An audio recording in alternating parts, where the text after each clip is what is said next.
ليش الموضوع على قولتهم يعني يا تخ تكسر له مخه؟ ليش ان الحلول يا يمشي النفيعي واللي معاه يا الاهلي يهبط؟ مين قال كذا يعني؟ شويه قرارات في صالح الفريق. انا اللي قاعد اقول انه من هبط الاهلي الى اليوم ما شفنا قرار واحد بس واحد لله كذا، قرار واحد يهدي الجمهور. ما شفنا يعني. انت يعني من الاداره. اي من الاداره. يعني انت في الاخير ليش احنا رابطين موضوع اصلاح امور الاهلي ان الاداره دي كلها تمشي؟ لانه يا اخي ممكن يبقى النفاعي لا بس وتاخذ يصلح قرارات في صالح الاهلي. وهذه هي المشكله اللي احنا فيها. ما بالعكس الاهلاويه ما هم يشخصنوها على النفاعي. نحن بنتكلم على عمل. اذا ما تقدر تغير امشي وخلي احد يجي جديد يغير. انت ما انت قادر تاخذ قرار بتغيير الوضع اللي الاهلي متدهور فيه الى المنحدر بطريقه غريبه، وهم قاعدين ما يعني شايفين الموضوع طبيعي.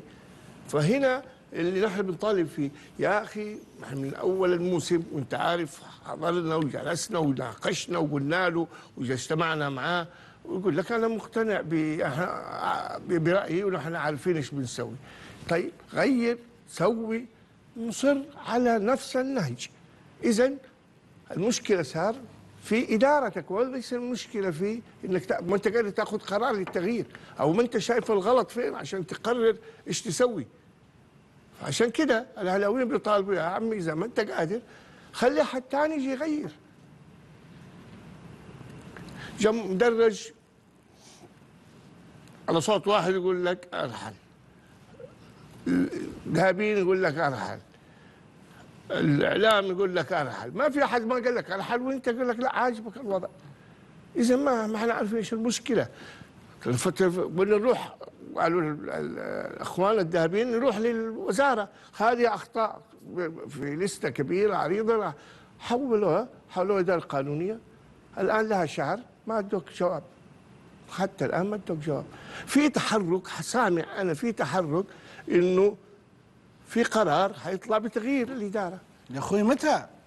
نائب الرئيس استقال، سمعنا في عضوين حيستقيلوا بس ما طلع شيء رسمي منهم. اذا استقالوا العضوين سقطت الاداره، لكن ما هو باين شيء وما احنا عارفين نمسك الاهلي. طيب هذه 6 نقاط راح منها 5. ما احنا عارفين نمسك الاهلي الان. نحن نبغى نمسك الاهلي، ما حد قادر يمسك الاهلي. مو تقول تروحوا اذا مقفل التمارين ومقفل البيبان وما بيستقبلوا احد، تكلم مين؟ رفع صدي بامتك.